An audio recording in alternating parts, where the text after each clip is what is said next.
nice bit of exhaust. Welcome to my 2018 Honda Africa Twin Adventure Sports Edition with the DCT gearbox. So you can see my finger and thumb here doing a little kick down. No need to move your foot or to pull any clutch in. It does all that for you, so that's quite fun. You notice I've got it in manual mode, so I'm controlling when to shift, which I tend to prefer, unless you're on the motorway cruising. But who buys a bike and rides on the motorway? It's not for me. I don't really like that kind of, you know, straight line, sitting there, fixed throttle position. Is necessary sometimes if you can't avoid it, but you know. So yeah, this is a bike I've not had all that long, and weirdly I've not done any videos on yet, or at least not published any. I bought it just before Christmas, so naturally I bought it, rode it back from Essex over towards the southwest, which is a lot further than I assumed before I did it. That was fun. You know, when you sort of half check the route, you think, oh, it's not that far. And it is. So sat through M25 rush hour traffic on a Friday like a fool. You know, you can get through, you can filter through, but even then, as much as you're doing 20 rather than 2 miles an hour, you're still doing 20 rather than 70. So it's still a bit slow. But anyway, I was alright. You know, by the time I got back, I thought, crikey, you know, if I've ridden this through rainy rush hour M25, it must be pretty good to ride. And it is. It's comfortable, it's lively, it's a Honda, you know, so you just press the button and go, dead easy. It's been pretty well looked after. The previous owner had it for a few years. He wasn't the first, he was the second owner. The first owner had it, the usual, you know, maintain it at the dealer so that you keep your warranty. This guy then had it off the first owner, and he didn't really do many miles on average. You know, on average per week, it worked out very low. What he'd do essentially was not really ride it much in the year at all, and then he'd go and do like a 2,000-mile road trip through Spain or France or somewhere. So he'd normally do that, and then do the servicing as part of the prep for that. So I thought, well, that's not really how I know. Normally I do a few little trips here and there, and I do a bit of a riding, that sort of thing, a bit more casual. What I've ended up doing is buying it, doing hardly any miles on it, and then doing a 2,000-mile road trip around Spain. So I don't know what it is about that, but it was brilliant. So yeah, I ended up not doing any videos on it because it was winter, and then frantically getting it ready, because me and my dad went on a road trip all through Spain. Well, not all of it, but the northeast bit of Spain. We went over to Santander on the ferry, and then we sort of found a nice little wiggly route down to sort of the top right corner of Spain, a bit north of Barcelona. And from there we went along a little bit of road, a little bit of trails here and there, had a lovely time up to the Pyrenees on the ACT, and got about 2 terabytes of video to go through, and haven't managed to chop through much of it yet, even though I've been back for about a month and a half. So yeah, I edit the videos very, very slowly. This one I will expedite, simply because, as you'll know if you've read the title, I'm selling it. So after all that, why am I selling it? If it's so good, I've only had it 5 minutes, well, I had it since October, why sell it? Well, that's a pretty good question, even if I do ask it myself. After you. But yeah, it's been great. I haven't put a foot wrong. You press the button and go. But I don't know what it is for me. I seem to have this weird, like, I don't know, it's a weird kind of draw to things that are a bit older and a bit more fettling required. So it's quick, it's nippy, it handles lovely, everything else. I go into the garage. If I think, oh, it's a nice day, I might ride to work, you know, on a whim, and I'll walk right past this, and I'll go to my old Honda 90 that burns oil like a blooming 2-stroke. Objectively the worst choice out of the two, and I'll start the 90 up every single time. So it's just, there's something about it, for me, it's too reliable. If that makes any sense. Maybe there's one person watching who might get what I mean. You know, it's brilliant. You just press the button, off you go, injected, everything's sorted, you know, you got all of that business. Oh, a free wasp under there. I think I'll throw that in for free. I've got rid of the wing now, but a one-winged wasp, now long deceased, is thrown in for free. I don't know, I think it's just, I don't ride to work, I don't ride because I have to, I ride because I want to, and I think I derive some more joy out of things that I'm restoring, things that I'm doing up. This isn't a do-it bike, this is a, you know, just jump on it and go bike. And I think for me it's a bit more money than I like to spend on cars and bikes normally. I'd rather be you know, going along on something that nobody else can believe has made it. That's a bit more fun for me. Yeah, I don't know, I think it's just there's not that much space in a small single garage that I've got to work on stuff, and when you've got a big bike like this that never needs working on, it just gives you a bit less space to work on everything else. So I think I just can't justify keeping it. It's brilliant for the trip that me and Dad did. He's done kind of something similar in a way. He bought the BMW F800GS, not the kind of bike you normally go for, a bit bigger than he normally goes for, and far newer, because we both did the same thing. We both like doing them up. I don't know whether he'll keep his for very long or not, but he loved it. It was brilliant for the trip. I think he just hasn't found himself really riding it very much since. So I think, yeah, it's just the suit to what you want to use it for. And are these lights ever going to change? I think I moaned them into changing. All right, everyone, come on, look lively. Let's not let a slow start off the line lose us the lights here. That'd be quite irritating. Come on. Ooh, right, we're over the line now, too late. Oh, just about. But yeah, so yeah, brilliant bike. I just don't use it enough. It's the space it's taking up. I want to save it for a house deposit and all that business. And I think I just want to go backwards in terms of technology with the bikes and just go with something a bit older and a bit more, you know, tinker-withable. That's my own personal, was I just born in the wrong decade kind of feelings aside. Let's talk more technologically, objectively, you know, if you will, kind of like things like reliability, things like power, whatever. So this is a 94 or 97, I can't remember now, horsepower CRF 1000L Adventure Special or Adventure Sports. It really shifts. You know, it's what 250 odd kilos because of the DCT, and the Adventure Sports a bit heavier, big tank. But that power to weight is pretty good, and you never mess up a gear change because you can just keep the throttle pinned. You don't need to ease off like you would on an old centrifugal clutch Honda 90. You just keep that throttle pinned wide open, and like you're in a video game, it just goes like Billio. So it really is good. If you need to get out of somewhere quick, you know, you pull out onto a roundabout and you realise that some moron's blaring down at full speed, not looking where they're going, and you think, crikey, I want to shift quick. You can just open the taps and go. That's really good. It's one of the nice things about it, certainly, that you know you've always got that ready. It is always ready to go. That's great. In terms of things like suspension, it's got more travel than the normal Africa Twin, which means, you know, for off-road stuff it's a bit higher up. I put a more hefty bash plate on just because I'd heard some stories about the original bash plates that are plastic, sort of bending and allowing things to hit the sump. Pleased to report that we never really tested that in Spain. Nothing actually hit the plate anyway. What the hell's going on down here? Oh, I'm not waiting through this traffic. Let's go another way. Yeah, we never tested it. We never hit the sump plate with anything, but it's nice to know that it was there. Should anything have flicked up or any big rocks to land on or whatever, then we wouldn't have had to worry so much about the sump getting cracked and oil pouring out everywhere on the trail. So that was good. What else did I put on for going to Spain? I put on those stiffener things on the front for the main upper crash bars.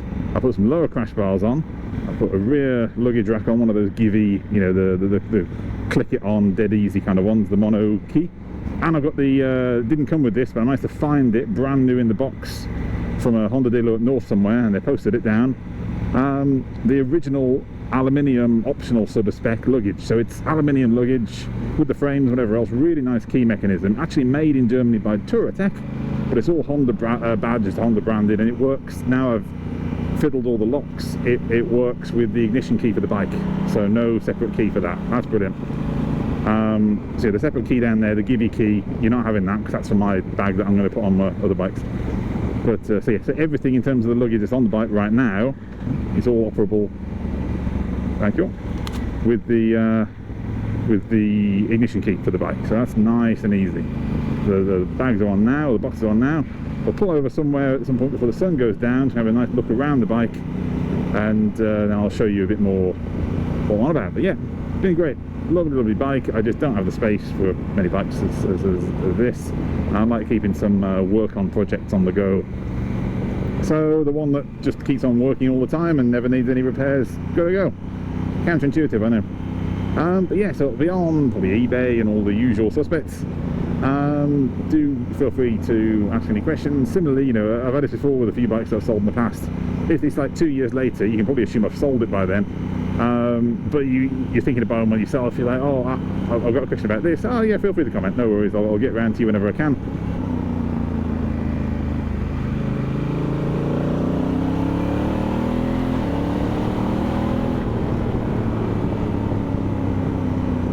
Find somewhere nice that we can get some photographs and have a quick look around with the camera on, just to show you a few nice little bits. Alright, find somewhere to park up, get some nice photos of it in the sunshine, eh? And I'll throw in the cobwebs for free. Right, well yeah, and see, all looks pretty nice. Give you a quick walk around and get some photos. Most photos have my shadow in it, but let's see over there, the nice shiny metallic paintwork twinkling.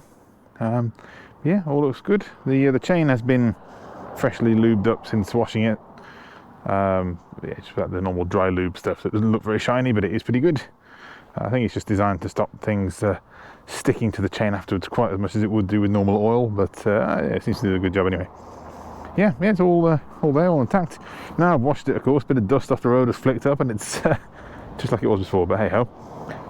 But yeah, all nicely intact. You've got the, someone's put a little extender thing on the back of the mudguard here, just helps stop things flicking up.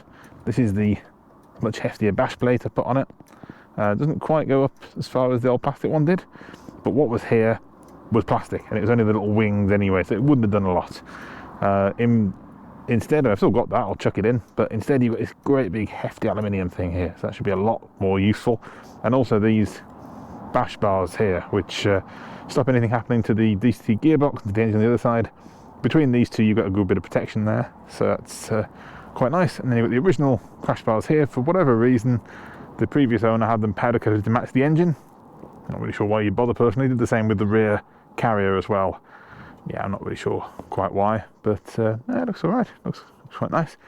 I've put on this stiffening brace, you can just about see there, which is a Hepco Becker job, same brand as the lower crash bars here, and that just stops these things bending in and hitting the tank in the case where the bike goes over. So that's a good peace of mind to know that if it does go over, it should be a bit better.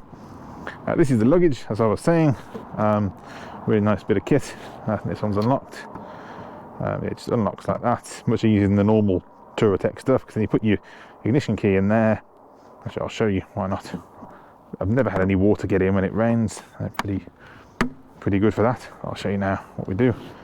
We put the key in here, turn it, grab the handle, pull the lever, and you're off. It's that easy.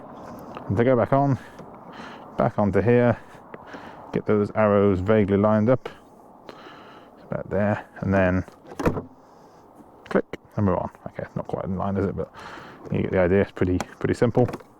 Click, all in, lock it, going nowhere. Brilliant. Really nice, that is. So all of these, the lids come off, all of these keys all mapped to the ignition key. I've got a spare one of those as well. All right, down here, so we've got the normal passenger foot pegs, normal stuff there, normal centre stand, all that business.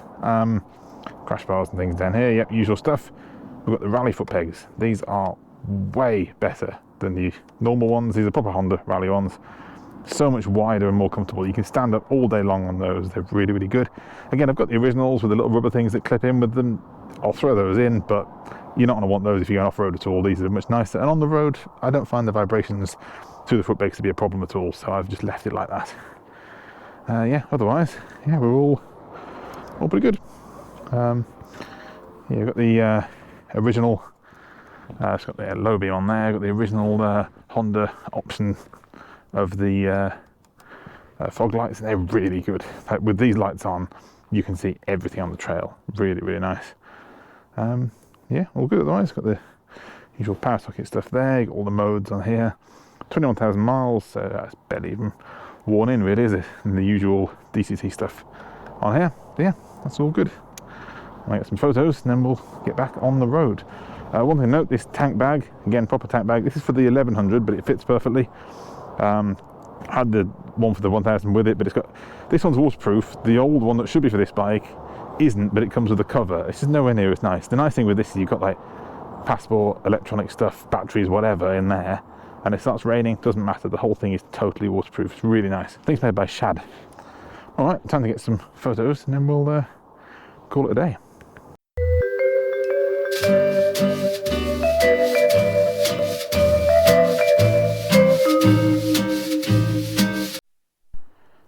Alright, photos done. And one thing I forgot to mention is the bar risers. So I put some nice Touratech alloy bar risers on, just they're 25mm I think, or 20mm. They're not massive, but they make a huge difference, especially if you ever need to stand up on the pegs, either if you're on a bit of a trail or it's just a little bit gravelly, or you know, you're going over a steep bridge and you want to see what's coming the other side. Makes a huge difference to not feel like you're hunched over with your shoulders like Bernie Sanders. So that made a huge improvement for me. Obviously you can take them off if you want. Didn't cause any issues with the cable routing or anything like that. Alrighty. Oh, and this, of course, if you haven't got a DCT, that's the parking brake. So now can't really go anywhere, and then away we go. So yeah, what I tend to do, you can go into drive, and that's that lazy kind of the Vicar mode. You got 3 different sport levels, so I'm on S2 there, being S1, S2, S3. I think S3 is the more aggressive one. I just go press the AM button. I'm now in manual, so it won't change gear until I tell it to. Alrighty, and let's have a little blast and then head off home. I'll be sad to see it go, definitely. It's been a really good bike and I really enjoyed riding it through Spain. That was fantastic. I can't think really what would have been a better bike really, in terms of, you know, was there anything obvious that this let me down on? Well, no. That's the thing, you know, I came back thinking this bike didn't put a single foot wrong. It didn't miss a beat the entire 2,000 miles through Spain. And just something about it, just, I don't know, I just tend to go for the older bikes, and I'll walk past this in the garage, jump on my old Honda 90 and, you know, I've blast around on that for some reason. So it's just time for it to go. It's done me a good service. I've looked after it, it's done well. I've done the oil change and the filter and all that business back in about May. It all came out pretty clean. Only done about 3,000 miles since the last one, I think, if even that. So yeah, it's all pretty good. I took it to the ABR this year, hence the sticker, but I got a bit of a wrist injury at the time, so I sort of limped my way there and didn't do any trails. I didn't feel up to it. I didn't want to, you know, bash my wrist and then think, oh no, that really hurt and now I'm going to struggle to ride my bike home or something. So yeah, it's the right thing to do was to be careful, so I did. So yeah, other than my Spain trip, it's not really done any miles under my ownership. You're going to stop? No, I don't bother then, knobhead. Where do you want me to go? A great big pothole on the left. Arsehole. Didn't even show any signs of slowing down. Oh, that's what they're like, you know. Anyway, yeah, so I've done about 2,500 miles. That's about it. Yeah, it's lovely. Really rides nicely. DCT is very, very responsive. Yeah, I'm very pleased with it. I'm sure the next owner will be as well. So yeah, do get in touch if you're interested. Sorry for the wind. And yeah, let's see how we go. But yeah, I'll have a nice little ride home now and then get it listed for sale. But yeah, it will be a shame. This is a lovely bike. Handles cracking. You're on a dodgy road or something and it still handles beautifully. But yeah, if you're interested, get in touch. And yeah, as usual, as always, thank you for watching, and yeah, catch you in the next one. So yeah, ride safe and keep on watching. And I've got plenty of stuff next. I've got all these Spain videos to go. I've got the last couple of Morocco videos to finish off. I think I'm getting better at it. Hopefully you agree.